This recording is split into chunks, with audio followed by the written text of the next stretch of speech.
পুরো খবরে যাচ্ছি। জুলাই সনদ বাস্তবায়ন সহ 5 দফা দাবিতে যমুনা অভিমুখে 8 দলের পদযাত্রায় বাধা দিয়েছে পুলিশ। মৎস্য ভবনের কাছে পৌঁছালে তাদেরকে আটকে দেওয়া হয়। পরে কয়েক নেতা স্মারকলিপি নিয়ে প্রধান উপদেষ্টার বাসভবন যমুনা অভিমুখে যান। এর আগে সকালে রাজধানীর শাপলা চত্বর এলাকায় জড়ো হন জামাত সহ 8 দলের নেতাকর্মীরা। এরপরই পল্টন অভিমুখে পদযাত্রা শুরু করেন তারা। পদযাত্রায় অংশ নেন জামায়াতে ইসলামী, ইসলামী আন্দোলন, খেলাফতে আন্দোলন, বাংলাদেশ নেজামে ইসলাম পার্টি, জাতীয় গণতান্ত্রিক পার্টি এবং বাংলাদেশ ডেভেলপমেন্ট পার্টির নেতাকর্মীরা। এর আগে পল্টন মোড়ে সংক্ষিপ্ত সমাবেশ করে দলগুলো।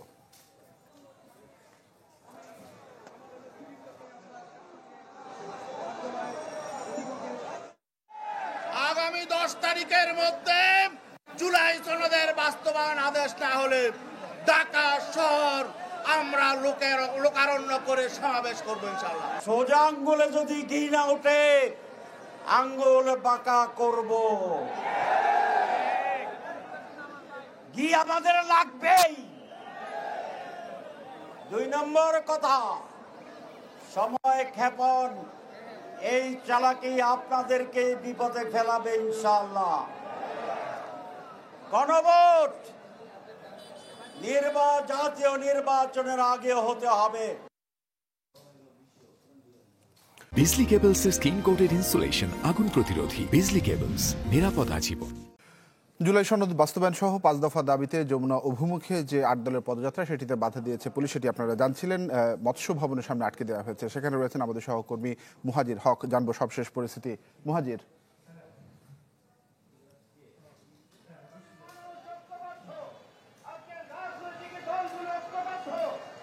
তানভীর, আপনি যেমনটা বলছিলেন, মৎস্য ভবনে পুলিশের একটা বাধা আমরা দেখতে পেয়েছি এবং এরপরেই কিন্তু 8 দলের 8 জন প্রতিনিধি অর্থাৎ জামাত সহ যে 8টি দল আজ এই প্রধান উপদেষ্টা বরাবর স্মারকলিপি প্রদানের জন্য পল্টন মোড় থেকে পদযাত্রাটি শুরু করে, সেখানে কিন্তু মৎস্য ভবনে বাধা দেওয়া হয় এবং এরপর 8টি দলের 8 জন প্রতিনিধি তারা যমুনায় আসলে যান। আমরা দেখতে পেয়েছি তারা কিছুক্ষণ আগেই সেখানে পৌঁছান।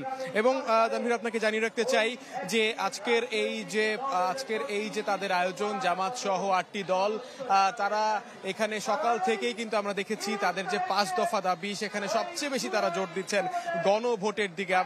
আপনারা দেখতে পাচ্ছেন এখনো কিন্তু একটা সংক্ষিপ্ত সমাবেশ হচ্ছে যেখানে জামাত সহ, ইসলামী আন্দোলন সহ তাদের নেতা কর্মীরা বক্তব্য দিচ্ছেন। একেবারে এই মৎস্য ভবন মোড়ে তাদের অবস্থান, সেখানে তারা কথা বলছেন। তারা ওই 8 দলের 8 জন প্রতিনিধি আসার আগ পর্যন্ত তাদের এই সমাবেশ চলবে। সেখানেও তারা গণভোট সহ জুলাই সনদ বাস্তবায়নের আইনি ভিত্তি, আদেশ জারি এসব নিয়ে কথা বলছেন। তবে তারা গণভোটের ব্যাপারে কিন্তু একেবারেই সোচ্চার। এই মাসের মধ্যেই তারা গণভোটটি চাচ্ছেন এবং সেটা যেভাবেই হোক এই 10 তারিখের মধ্যে তারা একটা দিক নির্দেশনা চান যে আসলে কোন অবস্থাতে এই গণভোটটি হবে, সরকার কি নির্দেশনা দিবেন, তারা 10 তারিখের মধ্যেই চান। অন্যথায় 11 তারিখে তারা একটা বিশাল জমায়েত করবেন, তারা ঢাকায় বিশাল কর্মসূচি দিবেন বলে আমরা এরই মধ্যে জানতে পেরেছি। পল্টনে যে সমাবেশ হয় সেখানে আমরা জানতে পেরেছি।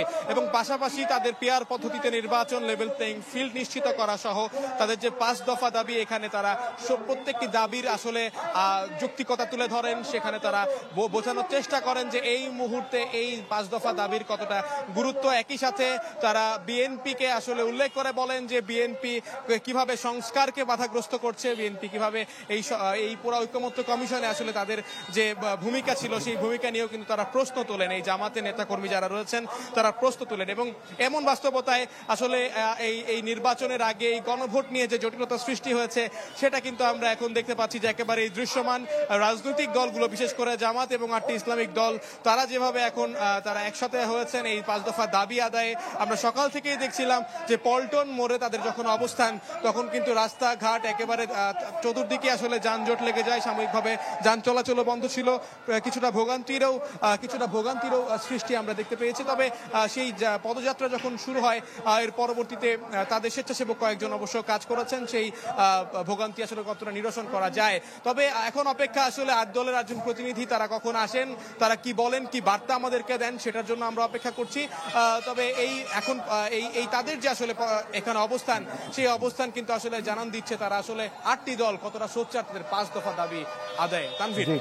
জি মুহাজির, ধন্যবাদ আপনাকে আমাদের সঙ্গে যুক্ত হওয়ার জন্য। দর্শক, মুহাজির যেমনটি জানাচ্ছিলেন যে 8জন প্রতিনিধি দল তারা যমুনা অভিমুখে রওনা দিয়েছেন।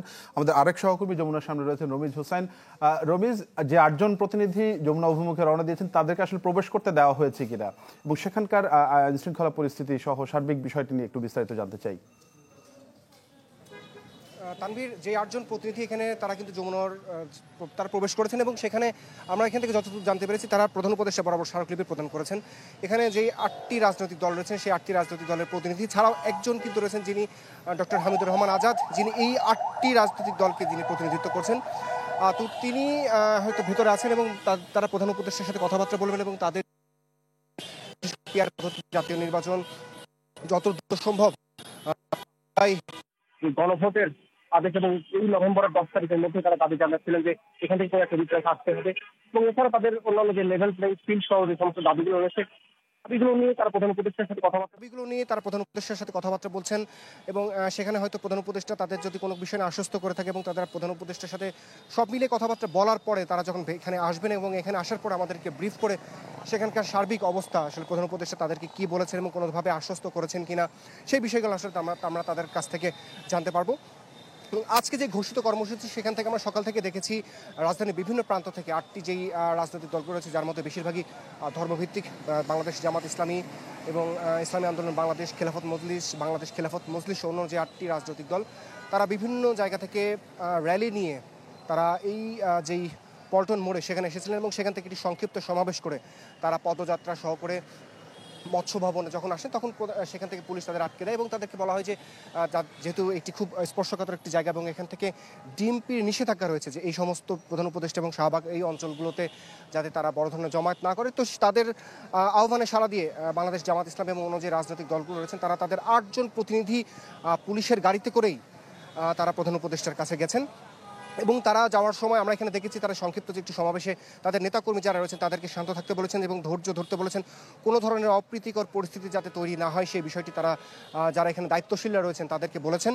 তো তারা এখানে আসার পরবর্তীতে ভেতরে কী ধরনের কথাবার্তা হয়েছে সেটি আমরা জানতে পারবো এবং দর্শকদের মাধ্যমে দর্শকদের জানাতে পারবো। মূলত তানভীর, যে 5 দফা দাবি সেই দাবি নিয়েই কিন্তু বাংলাদেশ জামাত ইসলামী এবং অন্য রাজনৈতিক দলগুলো তারা কয়েক মাস ধরেই তারা কিন্তু যোগ্যপথ কর্মসূচি দিয়ে আসছে।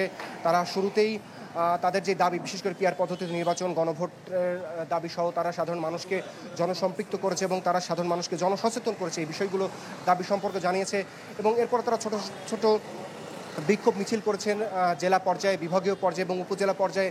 এর পরবর্তীতে আমরা দেখেছি রাজধানী জুড়ে তারা মানববন্ধন করেছেন এবং আজকে একদম 5ম ধাপে তারা এসে স্মারকলিপি প্রদান করবেন এবং 11 তারিখে তারা মহাসমাবেশের একটি ঘোষণা দিয়েছেন। পরবর্তীতে হয়তো দাবি আদায় যদি না হয় সেক্ষেত্রে তারা বড় ধরনের কর্মসূচি দিতে পারে। তবে তারা বলছেন তারা দাবি আদায় তারপরে জাতীয় নির্বাচন হতে। জি, মূলত আলোচনা শেষ হবার পরেই আসলে যে 8জন প্রতিনিধি যমুনায় প্রবেশ করেছেন তারা বের হয়ে আসার পরে আসলে জানা যাবে আসলে কোন দিকে যাচ্ছে পরবর্তী বিষয়টি।